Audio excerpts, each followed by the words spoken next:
ইসিআইয়ের আজকে চিফের মুখ থেকে অনেক কথা শুনলাম, ভোটারদের উদ্দেশ্যে, পলিটিক্যাল পার্টিগুলোর উদ্দেশ্যে, অফিসিয়াল যারা থাকবেন তাদের উদ্দেশ্যে এবং নিরাপত্তার দায়িত্বে যারা থাকবেন তাদের উদ্দেশ্যে।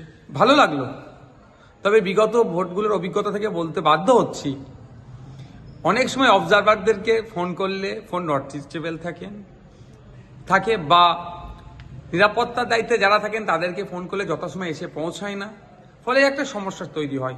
কিন্তু এবারে যেভাবে দেখলাম বক্তব্য দিলেন বা যেগুলো শুনতে পেলাম, ভালো লাগলো যে ভারতবর্ষের গণতন্ত্রের সবথেকে বৃহৎ উৎসব, দেশ পরিচালনার দায়িত্ব কাদের হাতে থাকবে, জনগণ কাদের হাতে তুলে দিচ্ছে। এত বড় একটা নির্বাচন যাতে শান্তিপূর্ণ নির্বিঘ্নে হয় তার ব্যবস্থা, তার সুনিশ্চিত করবেন ইসিআই। একটা ভোটার বাড়ি থেকে বার হয়ে ভোট কেন্দ্রে যাবে, নির্বিঘ্নে ভোট কেন্দ্রে গিয়ে ইভিএম মেশিন আর সে সামনে থাকবে, অন্য কেউ থাকবে না, তার সুনিশ্চিত করা এবং ভোট দিয়ে বাড়ি সুনিশ্চিতভাবে ফিরে আসতে যেতে পারে তার ব্যবস্থা করা দরকার।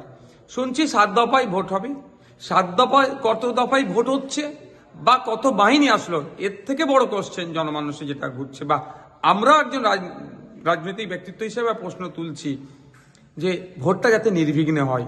কত দফায় হলো, কত বাহিনী আসলো, তার থেকে বড় কথা ভোটটা যাতে শান্তিপূর্ণভাবে হয়, গণতন্ত্রের উৎসব সকলে যাতে পালন করতে পারে, এটা সুনিশ্চিত করবে ইসিআই, এটা আশা করব।